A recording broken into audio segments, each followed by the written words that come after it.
అని ధైర్యలక్ష్మినే బంధించిన రాజు ధైర్యమునకు శనిగుండె జల్లుమని ఇక తన పని చెల్లదని అదృశ్యుడైనాడట. శ్రీమద్రమారమణ గోవిందో.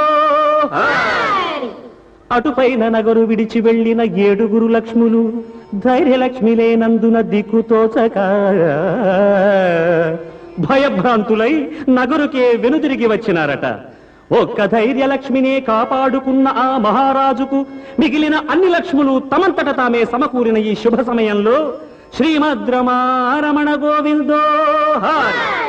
మహాభక్తులారా, ఈ సిరికథ మనకు బోధించే మహత్తర సత్యం ఏమిటయ్యా అంటే, భయమే నీ శత్రువు ఓ మనిషి, భయమే నీ మృత్యు. భయమే నీ శత్రువు ఓ మనిషి, భయమే నీ మృత్యువు.